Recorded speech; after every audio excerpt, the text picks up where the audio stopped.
아까 말씀드렸던 굉장히 많은 그 서비스들이 애저 그 플랫폼 위에 올라가 있습니다. 그 다음에 컴퓨팅, 스토리지, 네트워크 이게 기본적인 이아스 서비스. 그 위에 뭐 분석, 어널리틱스랑 뭐 사물 인터넷 같은 IoT, 그 다음 머신러닝 이런 서비스. 그 위에 또 인텔리전스 서비스, 그 다음에 이걸 기반으로 하는 서비스가 이제 데이터 서비스들, 그죠? 그리고 모바일 앱이나 그 웹 어플리케이션을 만드는 파스 서비스가 어플리케이션 플랫폼 서비스들이 쭉 있고, 이 모든 것들을 또 개발이 쉽게 하기 위한 어떤 비주얼 스튜디오나 자마린 혹은 소스 코드 관리를 해주는 팀 서비스 이런 것들이 있어요. 그래서 특히나 이 자마린 같은 경우는 자마린 테스트 클라우드가 다른 서비스로 지금 이름이 바뀌긴 했는데, 여러분이 모바일 앱 만드시다 보면 실제 그 폰으로 테스트해야 되는 경우 있죠. 안드로이드나 iOS. 그 자마린 테스트 클라우드를 가게 되면 실제 여러분 앱 소스 올려가지고 실제 로드 테스트나 이런 기능 테스트 하실 수 있어요. 아이폰 새로 나온 뭐 X나 이런 것 가지고 사기 뭐 하잖아요. 그렇죠? 그런 것들은 다 여기에 올려가지고 서비스 받으실 수 있어요. MS가 자마린을 예전에 인수했거든요. 한 2년인가 3년 전에.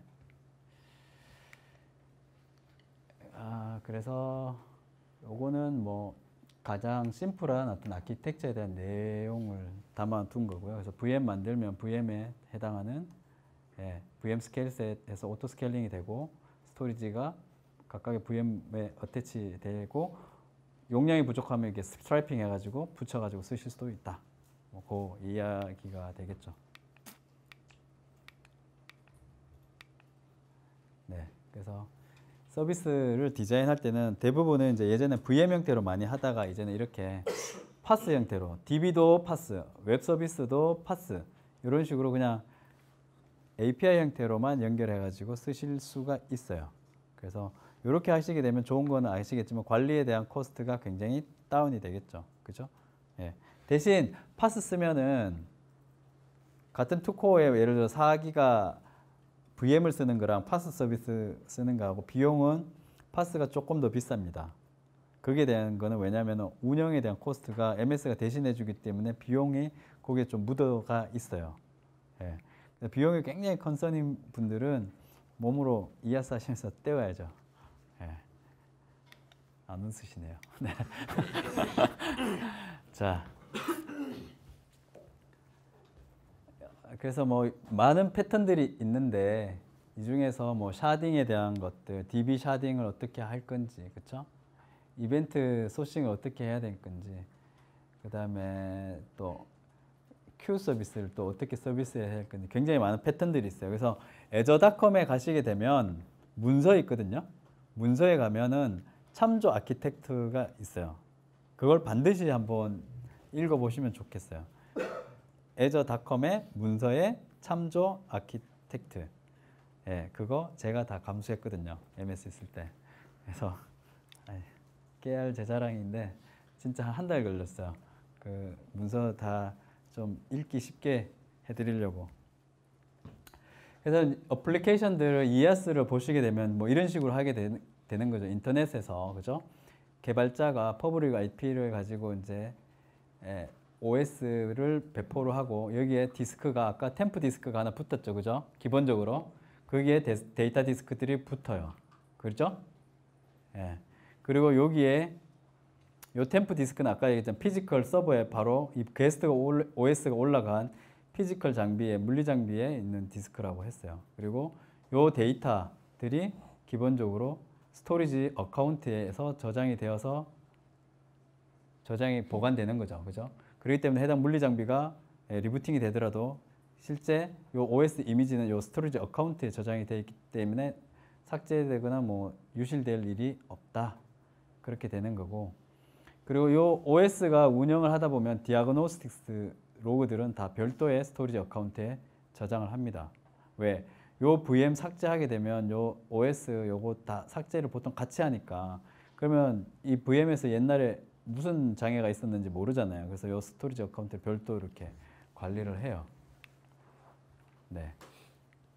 그리고 아까 설명드렸던 애저 리소스 매니저를 통해서 이런 세트, 그죠? 웹 서비스나 VM이나 스토리지 어카운트를 하나의 세트로 그룹으로 묶어가지고 하실 수 있고, 그렇게 하는 이유는 관리하기 쉽고 그 다음에 액세스 컨트롤을 이 리소스 그룹으로 하실 수가 있어요. 저 얘기는 뭐냐면 자, 여러분이 리소스 그룹을 하나 만들었어요. 리소스 그룹을 만들었는데 그 리소스 그룹을 시스템 관리자만 접속하게끔 하실 수 있죠. 그리고 DBA 같은 경우는 리소스 그룹에서도 뭐 해당 VM만 DB 서버만 접속하게 관리하실 수 있죠. 그런 컨트롤 해주는 게 롤 베이스드 액세스 컨트롤. 또 어려운 용어 나왔죠. RBAC이라고 롤 베이스드 액세스 컨트롤. 이게 아마존 용어로는 IAM이에요. 예, 아마존 IAM인데 그래서 MS도 그 용어 바꾼 것 같아요. IAM으로. 그래서 그 IAM을 접속해서 해당 유저가 가질 수 있는 권한 설정을 다 읽기 권한, 액세스 권한, 삭제 권한 이런 것들을 다 주실 수가 있어요. 그런 것들을 좀 더 쉽게 하기 위해서 리소스 그룹에 액세스 컨트롤 기능을 다 집어넣는 거죠. 네, 그리고 프로비저닝을 쉽게 제이슨이나 이런 템플릿 형태로 하기 위해서 리소스 그룹을 쓴다. 네, 그리고 여기에 제가 시간이 없어서 다 설명 못 드렸는데 태그를 넣으실 수가 있어요. 그래서 저 태그는 왜 넣느냐면 여러분들이 이제 실제 여러분들이 쓰다가 보면 이런 것들이 생겨요. A라는 서비스를 론치를 해가지고 서비스를 하다 보는데 그게 VM이 뭐 몇 대가 썼는데 그 리소스 그룹별로 비용이 얼마 나왔는지를 회계팀에서 물어요. 니네 이번에 얼마 썼어? 전체 지금 애저 서비스가 100만 원 썼는데 니네 A 서비스 테스트 한다고 얼마 썼어? 이런 거를 만약에 보여주셔야 되잖아요. 그러려면은 빌링 정보를 만들어야 되거든요. 그런 걸 하려면 태깅을 해야 돼요. 이해되셨죠? 아마존도 보통 VM 만들 때 태그 붙이시죠? 안 붙이시나요?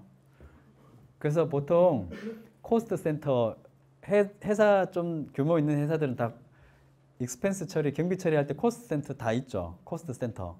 그죠? 없나요? 예. 해당 부서마다 고유 번호가 있어요. 회계팀에서 할당해주는 그 코스트 센터를 보통 태그로 붙여요. 그러면 우리 부서에서 쓴 리소스들에 대한 거는 이 태그만 전부 다 취업해가지고 합산 때리면 비용이 나오죠. 그런 거 하기 위해서는 태그가 있어야 돼요. 태그. 그건 나중에 하시면 돼요. 나중에 태그 설정을 어떻게 하는지는 문서에 또 있으니까 그 설명은 생략할게요. 이것도 넘어갈게요. 빨리. 이건 아까 제가 설명했기 때문에 패턴에서 좀 중복되는 것들이 있어요. 그래서 이것들은 빨리 넘어가도록 하겠습니다. 그래서 여기 이제 아마존하고 그 애저하고 몇 가지 기능 비교해 놓은 것들이에요. 그래서 벌추얼 머신, 그 다음에 그 EC2하고 각각의 기능에 대한 설명들인데, 뭐 프리미엄 스토리지의 그 프로비전드 IOPS가 제가 알기로는 AWS 좀 더 늘었어요. 그래서 요거 값은 제가 예전 데이터라 수정을 못했는데, 그리고 여기 그 빌링 기준도 애저 같은 경우는 벌추얼 머신이 분당 과금이에요. 그리고 아마존 건 예전에는 시간당 과금이었는데 요즘 분당 과금으로 바뀌었어요. 제가 장표 업데이트를 못 드렸는데 녹화되더라도 제 목소리는 녹음이 될 거기 때문에 분당 과금으로 바뀌었습니다. 그래서 요 장표는 그 애저의 사이트를 하나 보여드릴게요. 검색을 그 AWS 비교로 검색을 하시면 사이트가 하나 떠요. 요 사이트가 있어요. AWS와 애저 서비스 비교 해가지고 컴퓨팅 하면은 AWS 서비스는 일라스틱, EC2 애저는 애저 벌추얼 머신 이렇게 각각의 매핑해 놓은 게 있거든요. 요거 그래서 뭐 구글에서 검색을 이렇게 하시면 돼요. 애저 AWS 비교하면은 네 이렇게 있죠. 서비스 비교. 보통 이제 아마존은 이런 거 안 해놓죠. 1등이니까. 항상 2등은 항상 이런 거 해놓거든요. 근데 지금은 이제 예전에는 그 이아스는 아마존이 역시 잘하고 있고, 최근에는 이제 AI 쪽 부분은 아마존 애저가 많이 올라왔어요. 그리고 제가 사실 시간이 없어가지고 뭐 몇 가지 못 보여드린 것 중에 하나가 이제 마이크로소프트가 하드웨어 명가잖아요. 아시죠? 하드웨어 굉장히 잘 만들어요. 그래서 홀로렌즈라고 하는 그 증강현실 기기가 있어요. 그걸 가지고 인공지능하고 합쳐놓은 서비스들이 굉장히 많거든요. 저도 이제 몇 가지 서비스들을 그런 향후에 투마일스에서 만들려고 하는 서비스들이 증강현실 기기랑 있는데 중국 친구들이 AR 기기를 한 100만 원 언더로 만들어주면 굉장히 가능한 서비스들이 굉장히 많아요. 그래서 여러분들이 클라우드를 고민을 하실 때 또 하나 체크하셔야 되는 게 이 클라우드 서비스하고 VR, AR 기계하고 어떻게 연결할 건지. 그러니까 외국 친구들 같은 경우는 이제 VR을 게임을 만들잖아요. 그냥 이거 가지고 이렇게 손에 그 웨어러블 디바이스 가지고 컨트롤하는 게 아니라 이제 음성으로 해요. 증강현실 게임을 음성으로 마이크 가지고 해서 무기 교체 뭐 예를 들어서 그런 것들 있죠. 2시 어택 뭐 이런 것들을 다 보이스로 다 바꿔요. 게임이. 그래서 그 게임 이름이 무슨 커맨드인데 기억이 안 나요. 40이 넘어가니까 이게 기억이 안 나요. 그래서 하여튼 그런 커맨드 내가 마치 그 지휘관이 된 게임이 있어요. VR 게임. 그게 다 AR 기반으로 인공지능 서비스하고 VR 기기랑 연동해 가지고 하는 서비스가 있거든요. 네. 파스 서비스는 그럼 어떻게 보통 쓰느냐. 사실 오늘 파스까지는 다 설명을 못 드리는데 이것만 좀 제가 짚고 넘어가 드리면 웹 앱이라고 아까 말씀드렸던 윈도우 VM 위에 IIS까지는 MS가 관리를 해줘요. 그 위에 이제 소스 코드만 여러분들이 GitHub이나 혹은 팀 서비스에서 디플로이를 하시면 되는데 웹 앱을 만드시게 되면 기본적으로 하나의 프로덕션 어플리케이션이 올라가겠죠. 근데 여러분이 여기에다가 슬롯이라는 개념이 있어요. 슬롯을 만들어서 추가를 하시게 되면은 하나의 그 웹앱을 만드시고 나서 스테이징을 만약에 만드시게 되면 별도 비용이 추가로 안 들고 2가지 소스 코드가 하나의 웹앱 안에 올라가요. 그 얘기는 뭐냐면은 내가 서비스 a.domain.com이 있잖아요. 그죠? 여기에다가 서비스 a-stage.a.com 이런 식으로 2가지 서비스를 올릴 수가 있는 거예요. 네. 이것만 킥하게 보여드리고 네. 제가 세미나 하면 항상 욕심이 많거든요. 많이 보여드리려고. 네, 양해를 해주시기 바라고. 자, 이 웹앱을 하나 만들어 볼게요.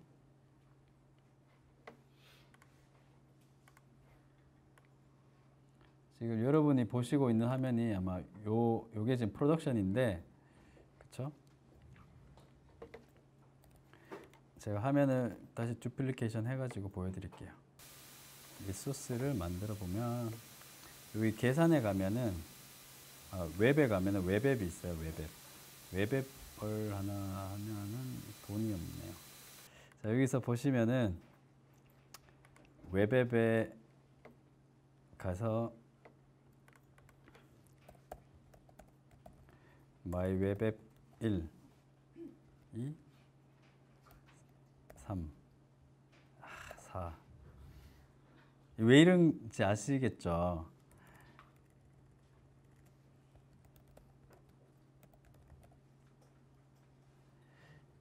보통 그 여러분들이 애저에서 리소스를 만드실 때 밑에 URL이 붙는 것들이 있어요. 요거는 반드시 전 세계 유일한 주소를 넣으셔야 돼요. 이해되셨죠? 그래야지 요 그린 체크가 딱 뜨는 거예요. 보통 여기 없는 거는 내 리소스 그룹 내에서만 유니크하면 돼요. 근데 여기 URL이 딱 있는 거는 얘는 글로벌하게 유니크해야 돼요. 예, 웹 주소기 때문에 중복되면 안 되죠. 자, 그래서 뭐 리소스 그룹 하나 만들어 가지고 그냥 일단 크리에이트 딱 만들면 웹앱이 금방 하나 만들어져요. 그래서 웹앱을 하나 만들면 웹앱이 지금 만들어지는 주소가 이렇게 되는 거예요. 데이비드 웹앱 1.azurewebsite.net. 저게 제가 만든 웹앱의 주소거든요. 근데 만약에 이 웹앱을 지금 서비스 플랜 하나 가지고 만들었잖아요. 근데 돈은 하나 내고 만약에 소스 코드를 2개를 써야 돼요. 예를 들어 스테이징도 만들어야 되고 데브 테스트도 만들어야 돼요. 그런 경우는 또 웹앱을 만들면 돈이 더 나가겠죠. 그렇죠. 그럴 때는 뭘 하셔야 되냐면 스테이징을 만드시는 거예요. 슬롯을 추가하시는 거예요. 슬롯. 예. 이게 디플로이가 끝났어요. 그죠? Go to resource 해가지고 제가 얼마 남은지 모르겠는데 한 3,000원 남았을라나? 자, 가셔가지고 보시게 되면 자, URL이 여기 생겼죠. 그죠? 이걸 클릭을 하면 제 웹사이트가 디플로이 된 거예요. 지금 your app. 요게 제 디폴트 모양이에요. 그죠? URL을 한번 보시게 되면 그냥 데이비드 웹 앱 1이죠. 근데 여기에 내가 만약에 소스 수정을 해가지고 스테이징을 만들고 싶어요. 그러면 디플로이먼트 슬롯 하신 다음에 add 슬롯 하신 다음에 여기다가 스테이지라고 하신 다음에 자 여기서 중요한 거 컨피규레이션 소스가 있어요. 기존의 소스를 그대로 내가 가지고 올 수가 있어요. 그래서 OK를 하게 되면 지금 여러분 제가 소스 코드 디플로이 하는 거 없었잖아요. 만약에 소스 코드를 여러분이 프로덕션이라고 생각하면 디플로이 했어요. 서비스 하나 올라왔어요. 그 다음 요 소스 그대로 스테이징 하나 만들어요. 그럴 때는 그 소스 코드를 선택할 수 있었죠. 아무것도 없이 만들든지 아니면 기존의 걸 그대로 가지고 와서 그럼 슬롯이 하나 더 생겼어요. 자, 슬롯이 하나 더 슬롯을 생겼는데 스테이지가 생겼죠. 그러면 이걸 클릭해 보면 이 URL을 한번 보면 이렇게 돼요. 데이비드 웹 앱 1 스테이지 점 이렇게 되는 거예요. 네. 그래서 앱 서비스에 데이비드 웹 앱 1 들어가면 아까 슬롯이 있겠죠. 슬롯에 요 스테이지 슬롯이 있어요. 그래서 여기 URL을 한번 땅 클릭해 보면 이때 URL이 바뀌었죠. 스테이지가 붙었죠. 그죠? 그죠? 네, 바뀌었어요. 그리고 저 바뀐 슬롯에다가 만약에 여러분들이 CI/CD에 요즘 익숙해지셨으면 CI/CD 클릭해가지고 continuously 요 부분 continuously delivery CD 한 다음에 소스 코드를 뭐 여러분들이 갖고 있는 비주얼 스튜디오가 있으면 제가 예전에 올려놓은 것들이 있거든요. 여기에다가 비주얼 스튜디오 소스 코드가 있어요. 로딩이 다 되면 어디 가서 강의했는지 대충 느낌 오시죠?